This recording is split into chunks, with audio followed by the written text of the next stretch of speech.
ఓం గం గణపతయే నమః. ఓం త్రయంబకం యజామహే సుగంధిం పుష్టివర్ధనం ఉర్వారుకమివ బంధనాన్ మృత్యోర్ముక్షేయమామృతాతో. మృత్యుంజయేశ్వరాయ నమః. నీలాంజనసమాభాసం రవిపుత్రం యమాగ్రజం ఛాయామార్తాండసంభూతం తం నమామి శనైశ్చరం. ఓం శం శనైశ్చరాయ నమః. జ్ఞానసిద్ధిని వీక్షిస్తున్నటువంటి ప్రేక్షక మహాశయులందరికీ కూడా శని యొక్క అనుగ్రహము, మృత్యుంజయేశ్వరుడి యొక్క అనుగ్రహముతో మీరు పడుతున్నటువంటి కష్టాలన్నీ తొలగిపోయి ఎంతో ఆనందకరమైనటువంటి జీవితము శని భగవానుడు మీరు చేసే కర్మల ద్వారా ప్రసాదించాలని ఆశిస్తూ ముఖ్యంగా ఈ వీడియోని ఎవరైతే గనక స్కిప్ చేయకుండా పూర్తిగా చూడండి. అది ఎన్ని నిమిషాలు అనేది కాదు, ఎందుకంటే కాలాన్ని శాసించేవాడు, కాలం లోపల మనల్ని అందరినీ కూడా ఇబ్బందులు పెట్టేవాడు, ఆనందపరిచేవాడు శని భగవంతుడు మాత్రమే మనకున్న నవగ్రహాలలో. కాబట్టి ఆయన కొన్ని రాశుల వారికి మేషాది మీనరాశి పర్యంతము ఆయన పరిభ్రమించేటటువంటి కాలంలో ఇప్పుడు మార్పు కలుగుతోంది. జూలై 27వ తేదీ నుండి డిసెంబర్ 11 వరకు కూడా శని భగవంతుడు మీనరాశిలో రేవతి నక్షత్రంలో ఇప్పుడు జూలై 27వ తేదీ 2వ పాదంలో ఉండి వక్రించి అదే రాశిలో ఆయన యొక్క కిరణాల ప్రభావము ముందు రాశుల మీద తక్కువగా పడేటటువంటి సమయం. దాదాపుగా అక్టోబర్ 9వ తేదీ వరకు కూడా రేవతి నక్షత్రం 1వ పాదం అంత్యం వరకు ఉండి తర్వాత తన యొక్క సొంత నక్షత్రమైనటువంటి ఉత్తరాభాద్ర నక్షత్రంలోకి ప్రవేశించి డిసెంబర్ 11 వరకు కూడా కొన్ని రాశుల వారిని అతలాకుతలం చేస్తూ ఆల్రెడీ ఏలినాడు శని అర్ధాష్టమ శనిని అనుభవిస్తూ ఎవరికైతే శని మహర్దశ, శని అంతర్దశలు, విదశలు జరుగుతున్నాయో, ఎవరైతే మకర రాశి, కుంభరాశి, లేకపోతే మేషరాశి, మీనరాశి, సింహరాశి, అట్లాగే ధనస్సు రాశి, కన్యారాశి, ఇట్లా ఏలినాటి ఇలాంటి శని ప్రభావాలు ఎవరైతే తీవ్రంగా ఎదుర్కొంటున్నారో వారందరికీ కొంత ఓదార్పుని, కొంతమందికి అంటే భావాల పరంగా ఆయన యొక్క దృష్టి తగ్గడం ద్వారా విశేషమైనటువంటి కారకత్వాలతో ఆయన ప్రయాణం సాగుతూ ఉంటుంది. కాబట్టి చివరి వరకు వినండి. దాని ద్వారా మీకేం జరుగుతోంది, మీ జాతకంలో అసలు ఈ శని అనేవాడు పాపగ్రహమా, పుణ్యగ్రహమా, ఆయన ఇచ్చే ఫలితాలు ఇప్పుడు ఎలా ఉంటాయి. ఇప్పుడు ఎంతోమంది ఆరోగ్యపరంగా తీవ్రమైనటువంటి సమస్యలు అనుభవిస్తూ ఉంటారు. హాస్పిటల్స్, ధనము ఖర్చు అవ్వటము, మానసిక అప్రశాంతత కలగటము, ఉద్యోగాదుల్లో ఎన్నో రకాలైనటువంటి సమస్యలు, ఉద్యోగం వెతికే వాళ్ళకి ఉద్యోగం దొరక్క, ఉద్యోగం ఉన్నటువంటి వాళ్ళకి ఉద్యోగం లోపల ఎన్నో రకాలైనటువంటి భారీ మార్పులు, ప్రమోషన్స్ వస్తాయనుకుంటే అవి రాక డిప్రెషన్స్కి వెళ్ళిన వాళ్ళు, అసలు ఉద్యోగం చేస్తూ ఉన్నటువంటి పోయిన వాళ్ళు, అట్లాగే ఇలాంటి కర్మలు, ఉద్యోగానికి సంబంధించిన కర్మలన్నీ కూడా ఎవరికి ఎన్ని రకాల సమస్యలు ఉన్నాయో వృత్తి ధర్మంలో, అది ఒక పెద్ద రాజకీయ నాయకుడి నుంచి చిన్న కార్మికుడి వరకు కూడా శని ఫలితాలు ఒకేలా ఉంటాయి.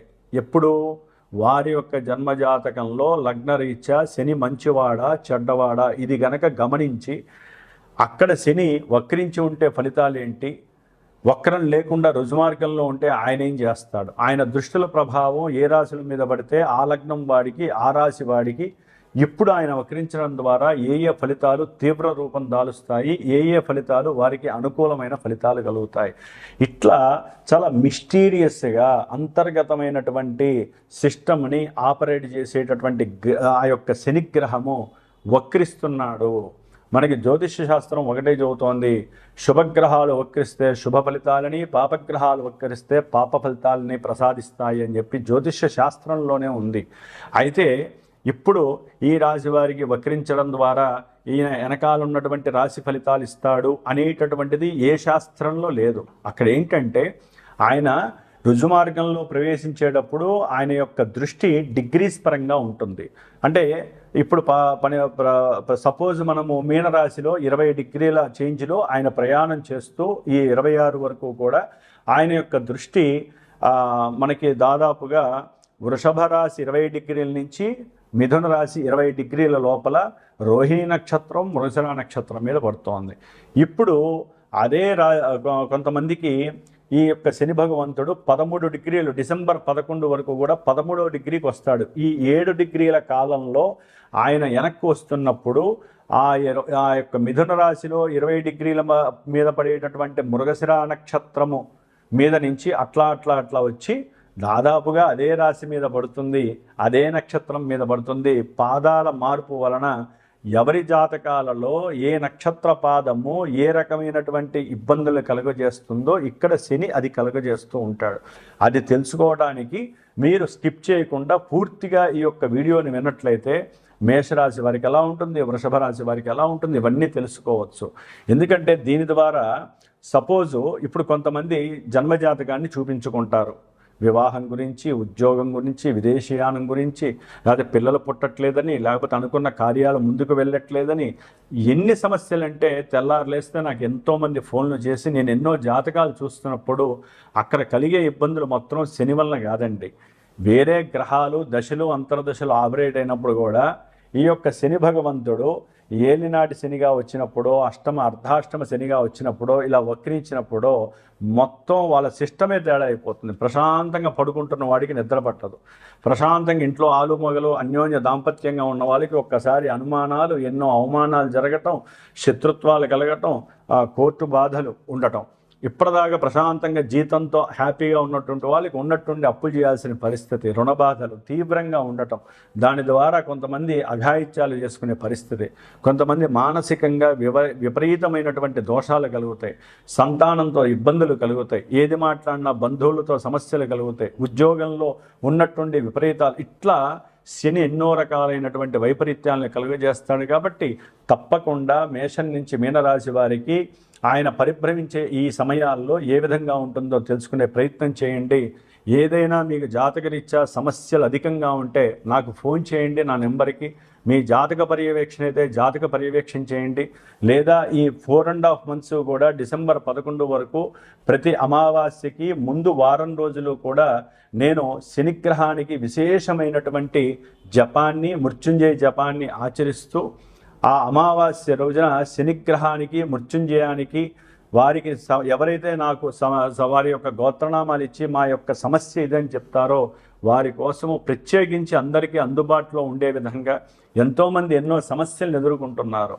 ఉన్నవాళ్ళు చేయించుకుంటున్నారు, లేని వాళ్ళు కొన్ని చేయించుకోలేని పరిస్థితి, జపతపాదులు. కాబట్టి అందరి కోసము ఉన్నంతలో నా యొక్క శ్రీమాత జ్యోతిషాలయ పీఠం తరపున నేను ప్రత్యేకించి శ్రద్ధగా వారం రోజులు శనికి 19,000 సార్లు జపసంఖ్య చేసి క్షీరదర్పణాలు వదిలిపెట్టి ఆయన యొక్క హోమాన్ని అమావాస్య రోజు చేసి గనక ఇది ప్రతి నెల కూడా అమావాస్యకి ముందు వారం పాటు వస్తుంది. శ్రావణ మాసంలో విశేషంగా 19 రోజులు చేస్తున్నాను.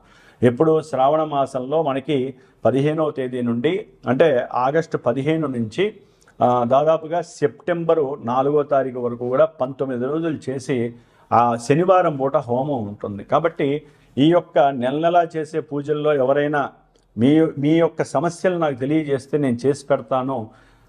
అట్లాగే విశేషంగా జన్మజాతక రీత్యా వెళ్తే మనకి అసలు యాటిట్యూడ్ ఏంటి, అసలు మన జీవితంలో మన జాతకంలో ఏం జరుగుతుందో విశేషంగా తెలుసుకునే అవకాశం ఉంటుంది. కాబట్టి జాతక పర్యవేక్షణ పరంగా నన్ను సంప్రదించినా నేను మీకు తెలియజేస్తాను.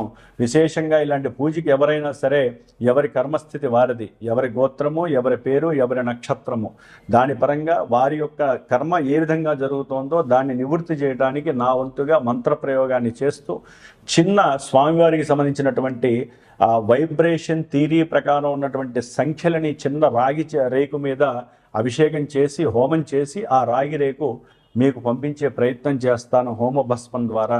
అది గనక మీ దగ్గర పెట్టుకున్నట్లయితే శని బాధలు మిమ్మల్ని టచ్ కూడా చేయవు. మరి ఇప్పుడు మేషం నుంచి మీనరాశి వరకు ఏ విధంగా ఏ రాశుల వారికి ఉంటాయో ఉన్నంతలో క్లుప్తంగా చెప్పుకుందాము. ప్రతి నెలా దీని గురించి చర్చించుకునే ప్రయత్నం అయితే మనం చేస్తూనే ఉందాము. ఓం శనేశ్వరాయ నమః, ఓం మృత్యుంజయేశ్వరాయ నమః.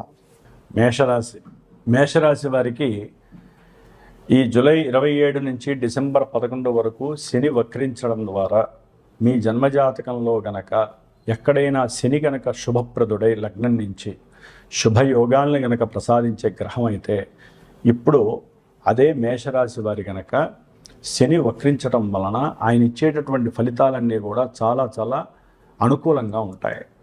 ముఖ్యంగా అక్టోబర్ 9 వరకు కూడా ఆయన బుధ నక్షత్రంలో ఉంటాడు, మిత్ర నక్షత్రంలో ఉంటాడు వక్రించి.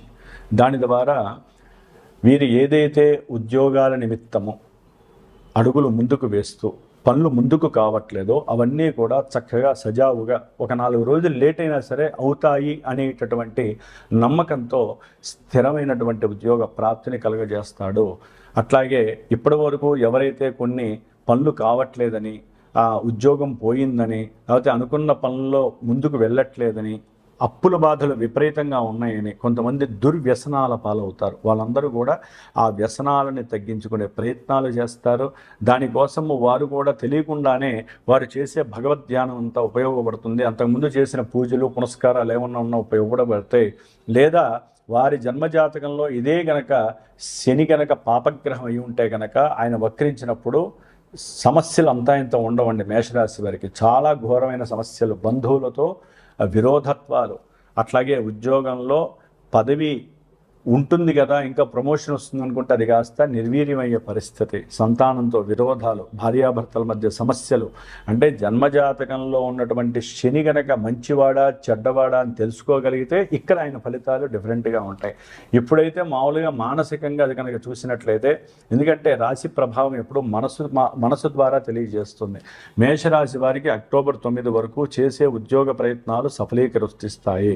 అట్లాగే ఉద్యోగంలో ప్రమోషన్స్ వస్తాయి. చేసే ప్రయాణాలన్నీ కూడా లాభకరంగా ఉంటాయి. ఎవరైనా అంతకుముందు మీరు అప్పడిగితే డబ్బులు ఇవ్వని వాళ్ళు మిమ్మల్ని పిలిచి మీతో సంప్రదించి ఫోన్ ద్వారా మీకు డబ్బులు ఇస్తామండి, అప్పిస్తామని చెప్పి ఇచ్చే పరిస్థితులు ఎక్కువగా ఉంటాయి. అట్లాగే సంతానపరమైనటువంటి అనుకూలత్వాలు పెరుగుతాయి. బంధువుల విరోధాలన్నీ కూడా తొలగిపోయే చాలామందికి ఉంటుంది. అనారోగ్య సమస్యలు తగ్గుతాయి. అట్లాగే ధన వ్యయము పూర్తిగా తగ్గి ఒకందుకు మీరు అప్పులు తీర్చుకునేటటువంటి సందర్భం కలుగుతుంది. మీకున్నటువంటి వ్యసనాలన్నీ కూడా తొలగిపోతాయి. ముఖ్యంగా మేషరాశి వారికి శని యొక్క సొంత నక్షత్రంలోకి వచ్చినప్పుడు అక్టోబర్ 9 నుంచి డిసెంబర్ 11 లోపల మీ జన్మజాతకంలో గనక దశలు అంతర్దశలు యోగించినట్లయితే గనక చక్కగా మీరు చేసే ఉద్యోగంలో కీర్తి ప్రతిష్ట, మీకంటూ ఒక గౌరవ మర్యాదలు కలుగుతాయి. అట్లాగే మీ గృహంలో మీకంటూ ఒక స్తబ్దతగా ఉన్నటువంటి విషయాలన్నీ కూడా వెలుగులోకి వచ్చి మీరంటే ఏంటో చేసే అవకాశం కలుగుతుంది. ముఖ్యంగా కుటుంబంలో గౌరవం పెరిగి సమయానికి చక్కగా ఇంత అన్నం తినేటటువంటి భాగ్యము కూడా ఈ మేషరాశి వారికి కలగడానికి అవకాశం ఉంటుంది అక్టోబర్ 9 తర్వాత. ఒకవేళ మీకు ఇవన్నీ విరుద్ధంగా ఉన్నాయి అంటే జన్మజాతకంలో ఏ కేతు మహర్దశలు కానివ్వండి, లేకపోతే బుధ మహర్దశలో, లేకపోతే శనికి సంబంధించిన దశలు జరుగుతూ ఆయన లగ్నానికి దోషప్రదుడైతే కనుక ఇవన్నీ కూడా చాలా ఆగమ్య గోచరంగా ఎందుకు గురువుగారు ఇలా చెప్పినా మాకు ఆ ఫలితాలు కలగట్లేదని చెప్పి బాధపడే అవకాశం ఉంటుంది. అలాంటప్పుడు ఒకటే మన్యాలి. ఎందుకంటే ఇది 138 రోజుల కాల గడియ. కాల ప్రమాణంలో 138 రోజులు అంటే ప్రతి క్షణము, ప్రతిరోజు, ప్రతి గంట కూడా మనకి అర్థం కాని పరిస్థితులు ఎదురవుతూ ఉంటాయి. కాబట్టి ఉద్యోగ వ్యవస్థల్లో కానీ, బంధువులతో కానీ, అట్లాగే ఏదైనా సరే మీ కింద పనిచేసే వాళ్ళతో కానీ, అన్నదమ్ములతో కానీ, కుటుంబ సభ్యులతో కానీ, భార్యాభర్తల మధ్య కానీ, లేకపోతే ఆ దేవుని నిందించడం కానీ ఇలాంటివి చేయకండి. మిగతా వాళ్ళతో చాలా జాగ్రత్తగా ఉండటానికి ప్రయత్నం చేయండి. ఒకవేళ ఇప్పటి వరకు మీరు గనక అష్టదరిద్రాలు అనుభవిస్తూ నానా బీభత్సకరమైనటువంటి కోర్టు సమస్యలు ఉన్నా, లేకపోతే ఈ శని వలన ఏలినాడు శని, మేషరాశి వారికి ఏలినాడు శని దుంప తెంచుతున్నాడు, అలాంటి వాళ్ళు ఎవరన్నా ఉంటే నాకు ఫోన్ చేయండి. ఇందాక నేను చెప్పినట్టుగా మనం చేసే పూజల్లో ఏదైనా కనుక మీరు పార్టిసిపేట్ చేయగలిగితే కనుక ఆ యొక్క నేను పంపించే హోమరక్ష కావచ్చు, యంత్రరక్ష కావచ్చు, మీకు చాలా వరకు పాజిటివ్ వైబ్రేషన్స్ని కలుగజేస్తుంది. మీరు అనుకున్నవన్నీ కూడా వెంటనే కాకపోవచ్చండి, చాలా ప్రశాంతంగా అయ్యేటటువంటి అవకాశం ఉంటుంది. ఎందుకంటే మనం ఎంత తెలుసుకున్నా ఏ గ్రహం గురించి పరిహారం అనేటటువంటిది చాలా ప్రధానం. మీరు చేయాల్సిన పరిహారం చేయండి. శనిని ఆరాధించండి, శనికి దీపారాధన చేయండి, శనికి అభిషేకం చేయండి, శనివారం ఉపవాస నియమాలు చేయండి, అన్నీ చేయండి.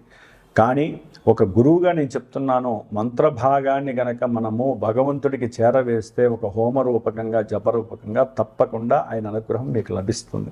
కాబట్టి మేషరాశి వారు ఉన్నంతలో ఈ 4.5 నెలల్లో మీరు ఏదైతే అనుకుని ఆగిపోయిన పనులు ఉన్నాయో అన్నీ ముందుకు చేయడానికి ఒళ్ళు ఉంచి కష్టపడండి, మనసు పెట్టండి. ఎటువంటి దరిద్ర బాధలు నాకు లేవు, నాకు సమస్యలు లేవు అని ముందు పాజిటివ్గా మీరు అనుకుంటే శని భగవంతుడు చక్కగా మీ యొక్క కర్మలకి విఫలత్వాన్ని కాకుండా మంచి ఫలితాలను కలిగజేసే అవకాశము ఈ యొక్క 138 రోజులు మేషరాశి వారికి అఖండమైనటువంటి భోగము శని భగవంతుడు జాతకంలో గనక యోగిస్తే ఇక్కడ మీకు ఇస్తాడు. అది గుర్తుపెట్టుకోండి.